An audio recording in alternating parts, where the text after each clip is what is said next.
कि खास खबर दिखने वाले सारे दर्शक की जय माता दी ते मेरे कन्ने हिरखे परोचा राम राम। इस वेले पितर पक्ष जा कर देन और तो कल जेडे माता रानी नवरात्रे आ कर देन।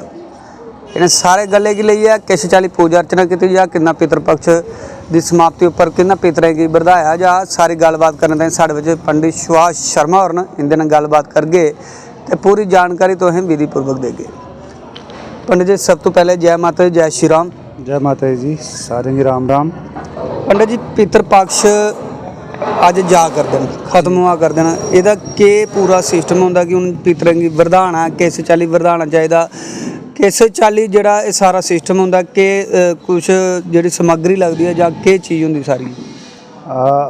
साढ़े शास्त्रें लिखे था कि देवता श्रद्धा शंति बाक्य शंति पितरा बाक्य शंति श्रद्धा शंति देवता।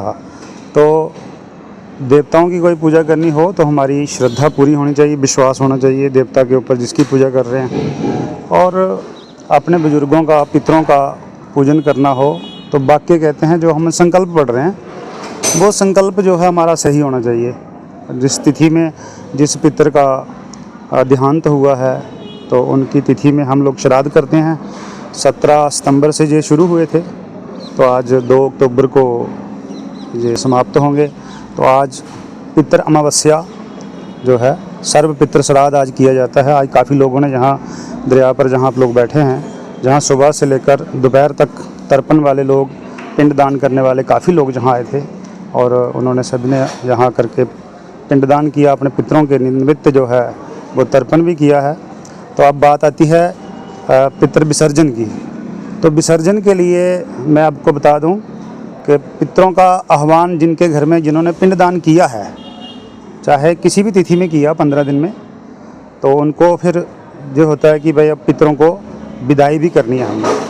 तो पितरों को विदाई देने के लिए संध्या का समय जो है, जब गोधूली बेला जिसको हम कहते हैं, जब सूर्य डूब रहे होते हैं, अंधेरे की तरफ जा रहे होते हैं, तो उस समय जो है विदाई देनी चाहिए पितरों को।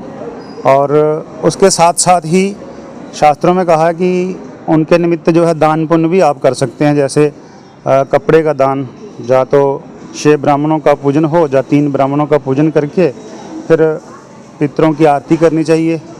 आरती के बाद फिर एक रोटी बनाई होती है, हम लोगों ने फुल्का बनाया होता है, तल के बनाइए या ऐसे भी घी लगा करके। तो आपके जो मेन एंट्रेंस आपका गेट है वहाँ पर फुल्का जो है एक एक रख के पहले जगह को अच्छी तरह साफ़ कर लीजिए, या कोई पत्ते के ऊपर वो फुल्का रखिए, उसके ऊपर एक दीपक रखना चाहिए। और दोनों तरफ गेट के एक एक छोटी छोटी डंडी सी रखी होती है हमने।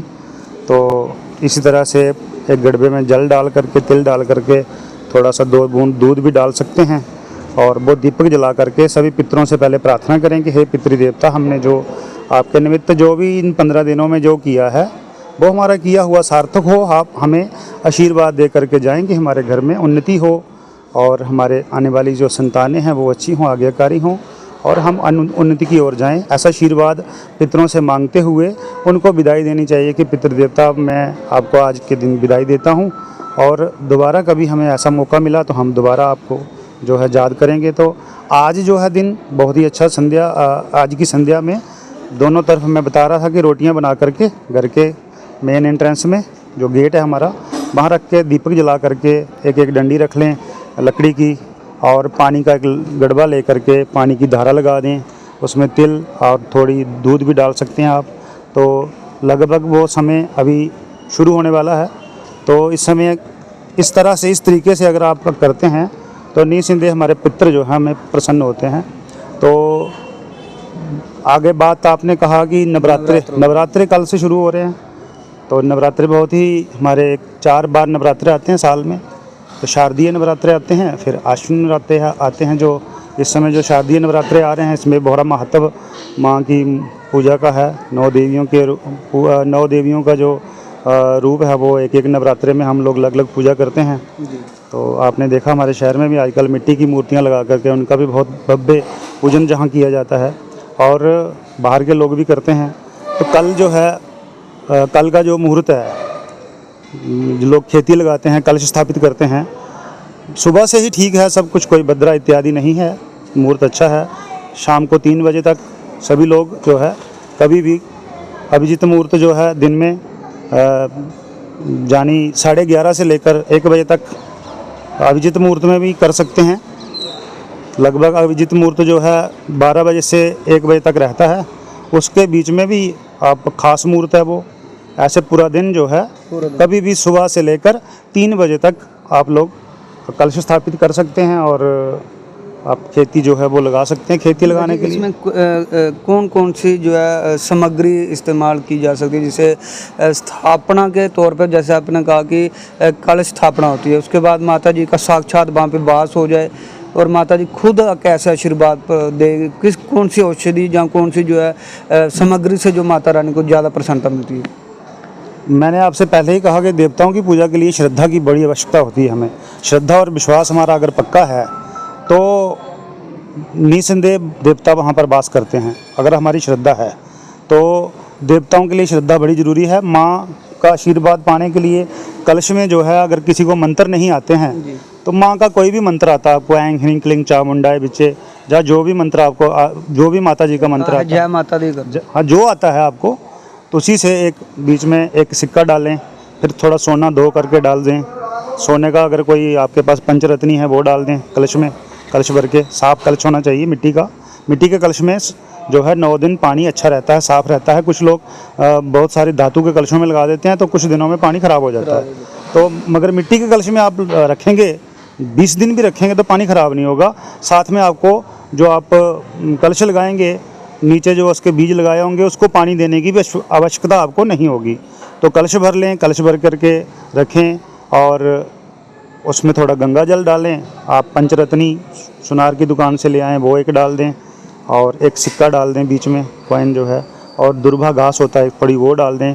कुशा का थोड़ा एक छोटा सा तिनका डाल दें और सर्वौषधि पंसारी की दुकान से मिल जाती है वो आप उसमें डाल सकते हैं। एक सुपारी डालें, लौंग इलायची डाल दें और तीर्थ की कोई मिट्टी घर में हो ना तो तुलसी की मिट्टी थोड़ी सी बीच में डाल दें और उसमें आम का पत्ता रख कर के और एक डोना भर के थोड़े चावल रखें।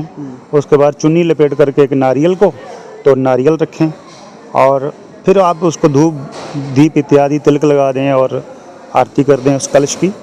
जो माता जी का कलश आपने लगाया माता जी की आरती कर लें।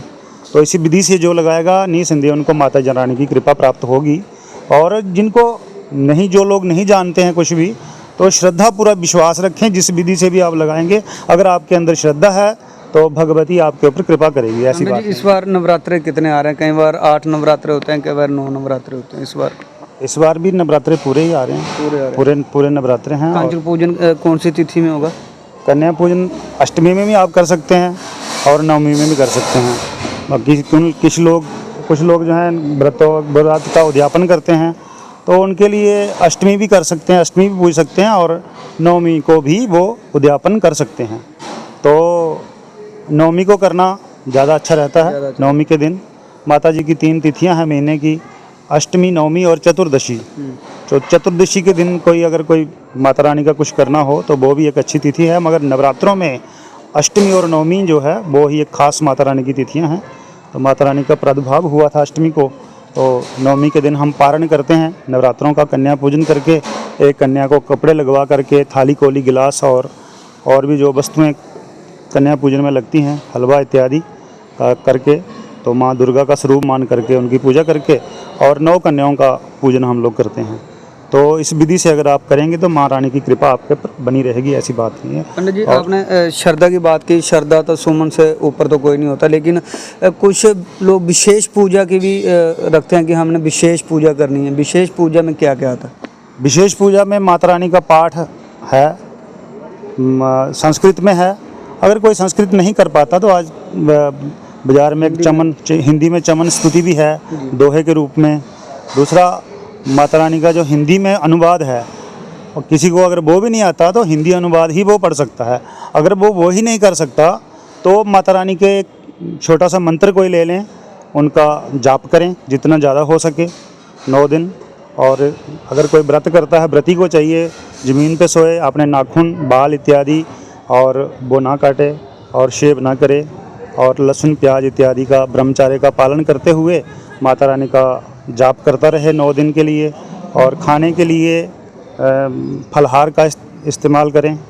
अगर कोई एक टाइम खाना चाहे, खा करके व्रत करना चाहे तो कोई वो भी कर सकता है। मतलब एक समय खाना खा के भोजन करके, एक समय भोजन करके भी व्रत कर सकते हैं आप। जो हाँ, जो जिसकी सेहत ठीक नहीं है ऐसे लोग जो है एक समय भोजन करके भी व्रत कर सकते हैं। और कोई अगर अच्छे से करना चाहता है फलाहार से, तो फिर उनको चाहिए कि वो नमक इत्यादि जो है, जो बाज़ार में आपको उपलब्ध होता है, उस नमक का इस्तेमाल नहीं करें। पाकिस्तानी नमक आता है कि बड़ा सा ठेला सा, हाँ, उसका वो खुद पीस करके उनका इस्तेमाल करें और फलाहार की वस्तुओं का इस्तेमाल करें। तो इस विधि से अगर आप करते हैं तो आपके व्रत जो हैं वो 9 व्रत आप करें और 9वें दिन का पारण कर सकते हैं। और साथ में ही नवरात्रों में जो है परहेज, जो मैंने आपको बताया कि ब्रह्मचार्य, और साथ ही अपने नाखून ना काटें, ज़मीन पर सोएं और बाल इत्यादि ना काटें। साबुन जो है वो, जो आपको लगता है कि इस साबुन में कोई ख़राब चीज़ नहीं है, ऐसे साबुन का आप इस्तेमाल कर सकते हैं। तो इस तरह से अगर आप करते हैं तो भगवती की कृपा आपके ऊपर बनी रहेगी। एक अंतिम क्वेश्चन ये रहेगा कि बहुत सारे लोगों के मन में जो सवाल रहता है, जी नवरात्रे बने कब थे और क्यों बने थे, इसके बारे में अगर जानकारी हो तो। धर्म, अर्थ, काम और मोक्ष के लिए 4 बार नवरात्रे आते हैं हमारे। 4 बार नवरात्रे, धर्म, अर्थ, काम और मोक्ष के लिए। तो 2 बार जो हैं वो हम सभी लोग सामूहिक रूप से मनाते हैं और 2 बार गुप्त नवरात्रे आते हैं। तो 4 बार नवरात्रे आते हैं। हर 92 डेज़ के बाद नवरात्रा शुरू होता है। तो 9 नवरात्रे इसलिए बने हैं, 9 मतलब एक संख्या ऐसी है, मतलब 9 को अगर आप गुना करते जाएंगे, जैसे 9 दूने 18, 8 और 1 9, और 3 बार करेंगे अगर 27 हुआ, 7 और 2 9, ऐसे आप असंख्य लाखों करोड़ों में गिनते जाएंगे। 9 जो अपना अस्तित्व वो नहीं छोड़ता है, वो 9 ही रहेगा, चाहे आप जितना भी गिन जाएं उसको। तो इसलिए भगवती के जो नवरात्रे हैं वो 9 रखे गए हैं। और इन 9 दिन में जब उस समय नवरात्रे आते हैं, इस समय शारदीय नवरात्रे हैं, इस समय मौसम जो है सर्दी की ओर जा रहा है, तो कई सारी बीमारियां हमें पकड़ लेती हैं। इसमें हम लोग अगर भोजन को त्याग देते हैं ना अगर, तो हमारी जो सर्दियों में जो है हमारी सेहत बिल्कुल अच्छी रहती है, सर्दियाँ हम अच्छी तरह से निकाल सकते हैं। फिर जब गर्मियों की तरफ जाता है मौसम, तो फिर नवरात्रे आते हैं, फिर हमारी बॉडी जो है वो गर्मी की तरफ जा रही होती है, तो उसको बदलने के लिए चाहिए होता है, तो उस समय हम दोबारा से व्रत करते हैं। तो इस तरह से ये 4 जो नवरात्रे बने हैं, धर्म, अर्थ, काम और मोक्ष, चारों देने वाले हैं। तो बहुत ही लाभ प्राप्त होता है जो लोग नवरात्रों का व्रत करते हैं। 2 बार तो जो आते हैं उन जरूर ही करने चाहिए। बाकी गुप्त नवरात्रों में आप घर में ज्योत लाएँ, उसको गुप्त रूप से ही करना चाहिए माता जी का। तो इस विधि से लोग जो करते हैं तो माता रानी की कृपा प्राप्त होगी जी। धन्यवाद जी। साढ़े बच पंडित सुभाष शर्मा और है, और तुसें अगर फिर भी कुछ पूछना हो तो अपने कमेंट सैक्शन में अपना क्वेश्चन सुभाष शर्मा दे कर सकते हो। पंडित सुभाष शर्मा और तुंदे उस क्वायरी का, उस प्रश्न का जोड़ा जवाब कमेंट सैक्शन में जरूर देंगे। जो विधि पूर्वक इन्हें दस्या कि जेडे अज पितर पक्ष जेडे जा कर देन ते कल जेडे नवरात्रे आ कर देन, उनके पर के विधि विधान करने अस अपने माता रानी की खुश कर सकना और अज जाने वाले पितरें की कितना खुश कर सकना। तो जरूर के खास कारण है। मैं तो मेरा कहना बहुत शर्मा दो। जय हिंद, जय भारत, जय माता दी।